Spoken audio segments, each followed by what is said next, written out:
JX news Chhattisgarh में आपका स्वागत है। चलिए बढ़ते हैं खबरों की ओर। छत्तीसगढ़ के बेमेतरा जिले से इस वक्त की बड़ी खबर सामने आ रही है। जिले के ग्राम परपोड़ा में शासकीय यानी सरकारी भूमि पर बनाई जा रही एक गौशाला को लेकर ग्रामीणों और प्रबंधन के बीच विवाद खड़ा हो गया है। त्रिलोकी राजपूत द्वारा शासकीय भूमि पर खुद के खर्च से गौशाला शुरू करने की तैयारी की जा रही है। इस गौशाला का आगामी 3 जुलाई को भव्य शुभारंभ भी प्रस्तावित है।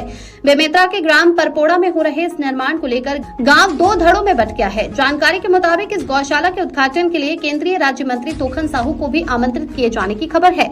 त्रिलोकी राजपूत ने कहा कि इस कार्य का एकमात्र उद्देश्य निस्वार्थ भाव से गौ सेवा करना है। गौशाला खुलने से क्षेत्र के बेसहारा और आवारा मवेशियों को रहने और चारे का ठिकाना मिलेगा, जिससे सड़क हादसों और फसलों की बर्बादी पर भी रोक लगेगी।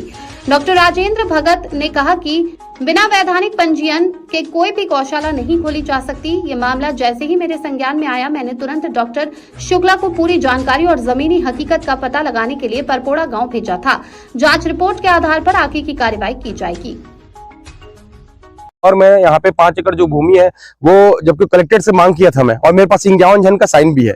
उसमें किसी को मतलब किसी का भी विरोध नहीं है। उसमें ये लोग मना करे और 3 बार मैं जमीन मांगा इन लोग के लिए, गौशाला के लिए, और अपने वैसे अपने पैसा खर्चा करके वहां पे जमीन लगा रहा हूं मैं।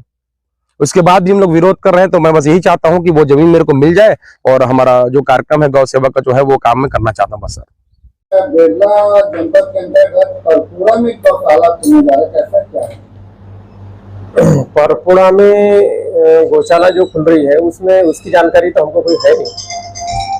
हमारे यहाँ से कोई प्रस्ताव हमने कोई भेजा नहीं गौशाला को, लेकिन हमने इसकी जानकारी लेने के लिए डॉक्टर अनिल शुक्ला को परपुड़ा गांव में भेजा था। तो उन्होंने सब इंक्वायरी किया। इंक्वायरी करने पर उनको पता चला कि कोई एक व्यक्ति है गौशाला खोलना चाहता है। तो उन्होंने सारे शासकीय जो नियम है गौशाला खोलने के और गोदाम खोलने के सभी नियमों से उनको अवगत कराया गया। वो स्वतः यानी व्यक्तिगत तौर पे गौशाला खोलना चाहता है, ऐसा उनका कहना है। लेकिन ऐसा व्यक्तिगत तौर पे कोई गौशाला नहीं खोल सकता है। उसके लिए समिति बनाना जरूरी है और उसका पंजीयन गौ सेवा आयोग से किया जाना आवश्यक है। उसके उपरांत ही बाकी प्रक्रिया हो सकती है।